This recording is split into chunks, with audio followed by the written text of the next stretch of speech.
The scene starts 5 minutes before third period. I'm a City Year Corps member working in a Miami high school. And as usual, students meander down the hallway as if it were covered in molasses. It is loud and lively, just what you would expect from a high school. I finally make it to my Algebra 1 class, and I'm immediately greeted by, "Hey, Miss I, where you been?" The speaker, Jeremiah. Jeremiah is one of those students with a lot of energy, but sometimes has issues controlling it. After just several days apart, Jeremiah instinctually rushed over to me with his hand beckoning for a high five. I swooped in for a handshake, resulting in my first secret handshake high five hybrid. It was long, it was intricate, and it had me smiling the entire time. Prior to this, I was under the impression that students were indifferent to the presence of Corps members at the school. However, seeing Jeremiah's expression of his face light up when he saw me for the first time inspired the realization that some connections occur so naturally that they go unnoticed. This moment stuck with me for a long time. It really made me wonder, what is the basis for these instant connections? After about a month together at school, Jeremiah transferred to a different school, leaving behind the impact of our relationship had on me. That was one moment when I realized that connecting with a student can come in any form, such as a secret handshake. But that handshake is not merely just a handshake. It truly represents something much more. That one handshake greeted me every third period when he entered the classroom. That one handshake accompanied an enthusiastic realization of finally solving a math problem for the first time. That handshake, along with his toothy grin, was my parting gift whenever he left the class for his next period, as he told me, "See you next third period." These interactions with Jeremiah helped put the work that I did in perspective and validated the work that I was doing in City Year. During my service here, I very quickly became at ease with my students, which helped facilitate discussions and made me seem like an approachable adult, which, believe me, is not an easy feat with 14-year-olds. During my year, I discovered that the key to developing stable, open connections with students was dichotomous. It not only required bonding over our similarities, but it also needed us to celebrate our differences. For instance, while Jeremiah and I bonded over our love of awkward greetings, we also disagreed about the most effective way for him to learn algebra, or in fact, if he had to learn algebra at all. By embracing our differences, we created a mutual respect for one another, which facilitated open dialogues and led us to the best ways for Jeremiah and his peers to understand these concepts. The joy in making these connections, therefore, is that we not only seek our similarities, but we also highlight and utilize our differences. So along with these lighthearted moments, the Corps year had its fair share of challenges, of course. I still remember one of my most days. I often think that I probably will never forget it. See, I realized that even though I appreciate my students now, it would be an understatement that they could be rebellious. They often talked back, were rude, constantly tried to pick fights with me. Now, I would just like to pinpoint that these weren't the majority of my students, but it was a fair share to count. For example, on one of my earlier days with my team and in my classroom, I had spent over 15 minutes meticulously going over a math problem. I detailed it, went through every single step, showed them all the different tricks that they could take to solve this problem effectively, just for them to, at the very end, to say, that was a waste of our time. See, they were less interested on the how to solve the problem, and they just wanted to know what was the answer. At that moment, I was overcome by a feeling of defeat.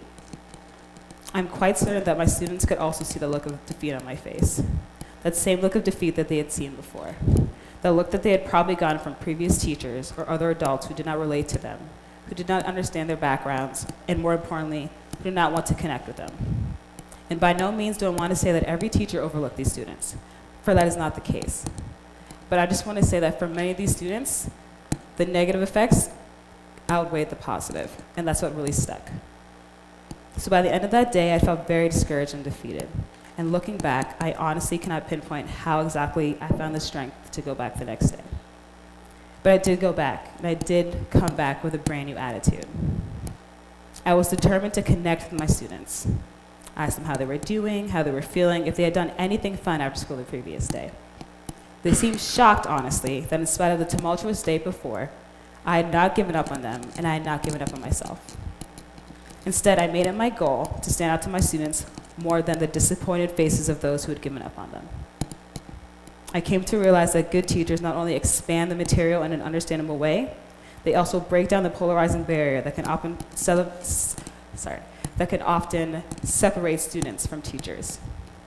I was determined to establish connections with these students, connections that would no longer separate us as two combating groups, educator and pupil. It was now educator and pupil, and we were exploring and discovering aspects of each other together. So what exactly do I mean by celebrating differences? What did that look like with my students? I had one student in particular who often posed a problem to my teachers, my team, administrators, and to me as well. She had quite a few behavioral issues that resulted in my not seeing her in class for weeks at a time.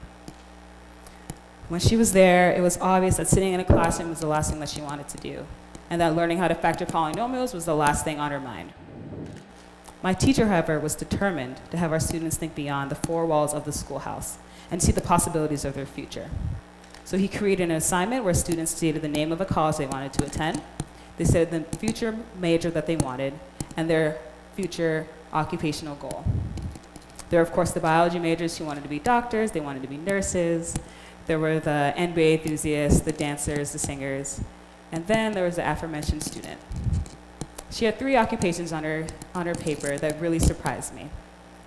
She wanted to be a parole officer, she wanted to be a physician, and she wanted to be a teacher. I had to know more. So I asked her. She told me that she wanted to be a parole officer because every single man in her family had been in prison. And the fact that she was a parole officer kind of made her feel more connected to them. And maybe she would have experiences with the prisoners.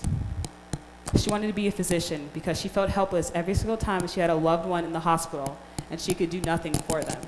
And she eventually just had to see them die. And she wanted to be a teacher because every single teacher in her past, or she ultimately felt that every teacher in her past didn't have confidence in her and ultimately didn't think that she could succeed. Honestly, my internal reaction was astonishment. I was stunned. I had never seen anyone that, to my knowledge, had been to jail. I never had someone who had overcome an extreme disease. And I had never had the experience of a teacher telling me to my face that I would not succeed. Our histories could not be any more different. But that did not give them any less importance. And it surely did not push me away. It drew me in. I wanted to know more about her. I wanted to see why exactly these past experiences made her act in the way that she did. The thing is, these experiences did not only have negative effects on her. They made her aspire. They made her want to be a teacher, want to be a physician, want to be a parole officer. Those aren't just the dreams of someone who has no aspirations. Those are the dreams of someone who is looking for someone to believe in them, to motivate them, to tell them that they are capable of doing what they feel that they can do. I just felt the need to be present for her in any way that I possibly could, and to have the urgency in my interactions with her. She was a bright student who lacked motivation. So when she was in class, I tried to be encouraging. I tried to be there for her.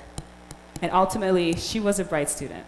She could factor those polynomials. She just had to be in class to be able to do them, of course. So I can't say overnight she became a model student. I can't say by the end of the year her attitude changed completely.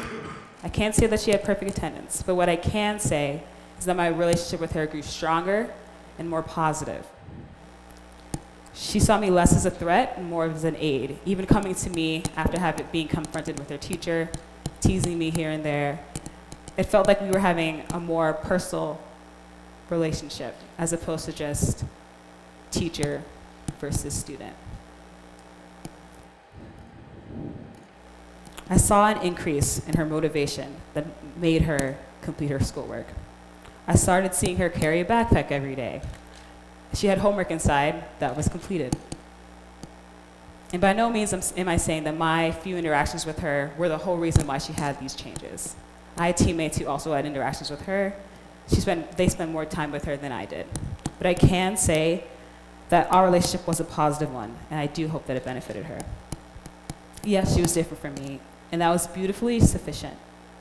She used what made us different to have high aspirations, one of which she shared with me, the desire to become a physician. And although it might not have been for the same reasons, our hearts were in the same place, to help improve the lives of others. So when I say celebrate differences, relish in our eclectic nature, I mean look for what sets us apart from others, and see how we might still use those differences to motivate ourselves and inspire others. Emphasizing those contrasting qualities leads to discoveries of similarities. So those shared goals and aspirations can lead to the formation of a connection that I saw between myself and a junior I met on the first day of tutoring. She needed help with chemistry. I had previous experience with chemistry. It felt like a perfect match to me because I love chemistry.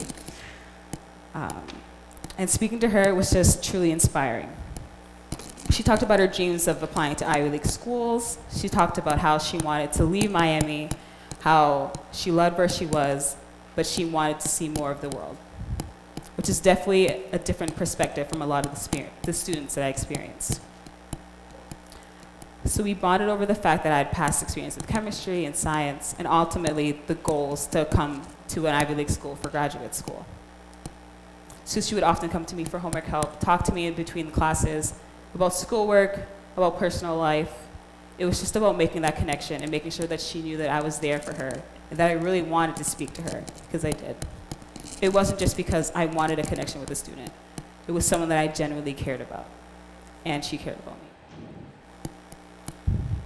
The thing is, I wasn't just a teacher to her. I wasn't just an administrator. I was someone a bit close to her in age so that she felt comfortable speaking to me about various topics, but also old enough where she can come to me for advice. Oftentimes, it's hard to say initially what common ground you will find between yourself and another individual. It's even hard to devise how that common ground will lead to a positive learning outcome. However, the first step is often to ask the questions and simply show that you have an interest in their life and that you care. A genuine interest can lead to uninhibited answers in real relationships. So the success of the connections made during my time at City Year was reflected by the progress made by my students. I saw increase in attendance, increase in academic ability, increase in academic achievement, better behavior, more enthusiasm when they were in the classroom. But more than that, I saw students that I would never forget. I saw students who made an impact on me because they wanted to know more about me, just like I wanted to know more about them. By treating our students as equals, I showed them that I did not aim to be their superior. Rather, I strived to be someone that was willing to listen to and, more importantly, have them open up to me. Ultimately, I wanted to be someone that earned their respect. At the heart of it all, it's just empathy. Empathy is the ability to understand and share the feelings of another individual. Making impactful and everlasting connections takes more than just showing and knowing the students. It demands that you are willing to take the extra steps to truly understand who that person is, which really translates to making impactful connections. So I'd just like to thank my students, my team for inspiring, and also the teachers who really exemplified what it means to be a person who cares and wants to impact their students. So thank you so much.